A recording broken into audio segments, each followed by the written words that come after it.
Akidwa is a network of migrant women living in Ireland that actually came together, that came as a result of women coming together to address the issues that were affecting them in 2001.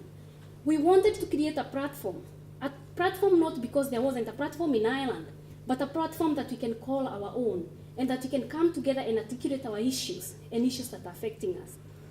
I now go to talk about women living in the reception centers, or what is called the direct provision, a policy that the government came up with in 2000, a policy that now holds women and men in many reception centers, but the most vulnerable are the women.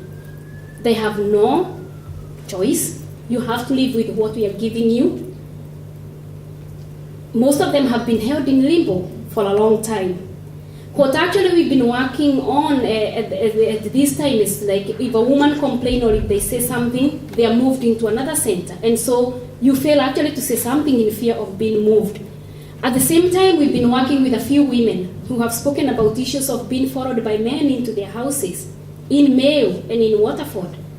The whole issue of women being asked to give sex so that they can get a better room in these reception centers, like an example. They can get more food or they can get better things. And most of them really don't know about their rights. The right to say no, or the right to say, I know my rights, because they don't even have them in the first place.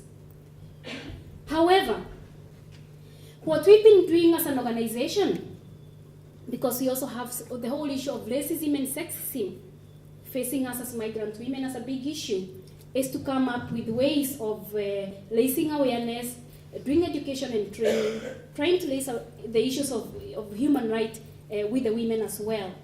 At the moment, we are forming up a group, an advisory group on impact of direct provision on women with the National Women Council and other groups that we are hoping that we'll be able to work together and identify these issues and look for actions. We try to do with the women capacity building and really ask them to be able to be self-confident and to identify how to say no or how to handle issues. So what we've been looking for the government to do, we have actually been asking that the government should provide channel to readdress when women raises issues of concern, either of sexual exploitation, either of being sexually harassed. Those channels are still not there. And most of the time you'll find that people are so much defending themselves that it's not our responsibility and it's not our limit, it's the next department limit. So we've not been able to work with people who can really properly handle these concerns, whether it's in the economy or even within the reception centers. We would also have to think of addressing the whole issue of power relations between men and women and dealing with the patriarchy system, even here in Ireland. We have policies, but policies that don't recognize the diversities among women. I also actually maybe felt and said that we should come up with also a recommendation that the Irish government have to take responsibility to make effort in guaranteeing protection and safety for all women, and also acknowledging and recognizing this diversity.